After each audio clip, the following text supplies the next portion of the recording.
Welcome back, Photoshop fans, to part 2 of the dreaded pen tool. And in this tutorial we're going to be going over the second part of this, which is the actual paths.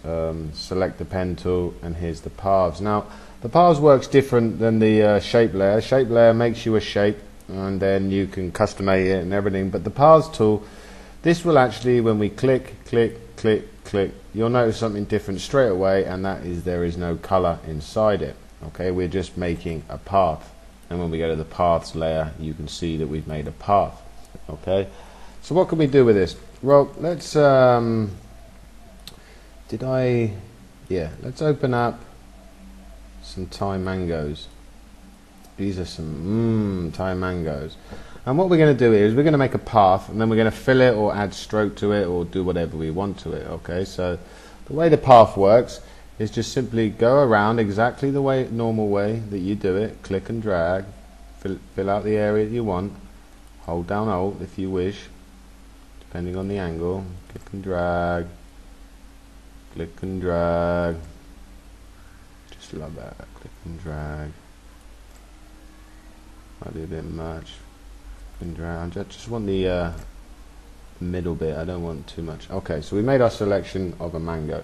Okay, now what we want to do now is we want to make a new layer of this selection. Okay, so you simply add a new layer, and with your pen tool still selected, if you hover over the line and you right click, you get brought up some options. You could add anchor points, so it does that, it add anchor points. You could create a vector mask, okay, meaning you'll see your layer and you'll have a vector mask next to it, and it will also come up in the work path. Okay, that's Control Z that. You can delete the path, you can define a custom shape, which we'll do in a sec, and you can make a selection. What I'm going to quickly do is I'm quickly going to change my paintbrush, 8 pixels. Yep, 8 pixels is fine. Yep, that's fine. So I've just changed my brush from to 8 pixels, and I'm going to come back to the pen tool, and what I'm going to do now is I'm going to right click on the path and I'm going to make a stroke path. And what this means is it gives me an option here. It gives me an option of where am I going to make my stroke path from, which tool am I going to take it from. Okay, so as I've just changed my brush tool to the 8 pixels, I'm going to choose brush and I'm going to hit OK, and you're going to notice that the foreground color with 8 pixels around it is now made this stroke around it. Now this is quite a nice effect, which means we can, as it's on a new layer, we can call upon it any time.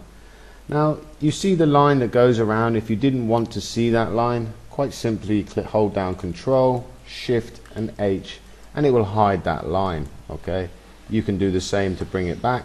Okay, so it just allows us to see that stroke better. So that's how the stroke one works. I'm just going to go back a few steps here. Let's just finish this off. Boom. Okay, so that's how that one works.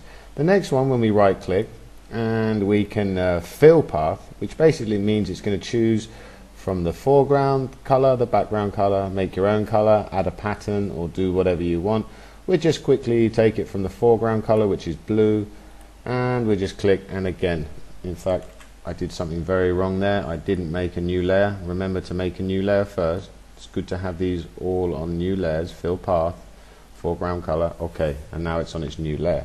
So you've just filled it in with blue.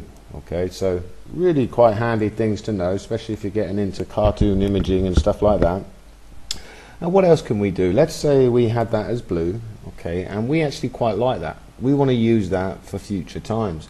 Well, simply right click, define custom shape, and now you've just made a shape of this mango. So we could call this shape Alibaba, okay, and press OK. Now anytime we go to our shapes palette, which is up the top here, and we go to the bottom, you'll see our mango, which we can just simply use, and it brings up our mango shape. Very handy. If you didn't want it, you could simply right click on the mango shape and delete shape, and it's gone. Okay, so that's what that's what the path does. Remember to always make it on a new layer, and if you wanted to save it as a path, oops, it's all going wrong. Let me just go back to me pen tool. Okay, so remember to if you wanted to make it as a path, create a vector path, and it will do that. Now quickly before this, before we run out of time, I just wanted to show you one other tool, which is a pen tool, and that's this magnetic one. Okay, so you can go to the pen tools down here. What I need to show you quickly is you can also add, you can add a point and you can delete a point. Now the way this works is if you select your pen tool and you have auto add and delete selected, just need to select so you can see the nodes. Okay, so when they're all selected, you can see these points. Okay, go back to your pen tool, and you'll notice if I zoom in, you'll notice that when I hover my mouse over the line, the cursor has a plus sign, so I can add an anchor point at any time. That's with this auto add and delete. And again, if I wanted to go over a point and delete it, I could quite simply just left click on it and it would delete it. So I hover over, it deletes. I hover on the line, it adds. Okay, and then by holding down control with the pen selected, holding down control, you'll see your cursor changes to a white arrow. You then can move it, so you could add an anchor point and you could move it. You could take away an anchor point just by hovering over the point, and then again you can move it. Okay, move the handles, do whatever you need to do. So that's holding down control will move from the pen tool to the white arrow, which allows you to move stuff. Okay, I just thought I'd quickly show you that too. And before we go, I just wanted to really show you this other one. I'll tell you what I'm going to do. I'm just going to revert this back. It's going to be a lot easier. And that's the magnetic one. So you have here free pen transform. A free pen transform is just normal. You draw and it does the same thing. It makes a selection. Okay. If you click magnetic up here in the box here, you click magnetic and you simply just click once and let the pen follow around. Just going to do this roughly. You'll see that it just draws around and it sticks to the color that you want, and it's made a path exactly the same you see here. Okay, again, this would be good to put it on its own layer, and once you have done this, you could go back to the pen tool, you could right click, fill path with whatever color, and there you have it. You have another selection. The magnetic tool is very, very good tool to be using. Sometimes if I had I'll show you what I could do quickly. If I bring up this one page again, if I make just make a circle and I fill it with the background color.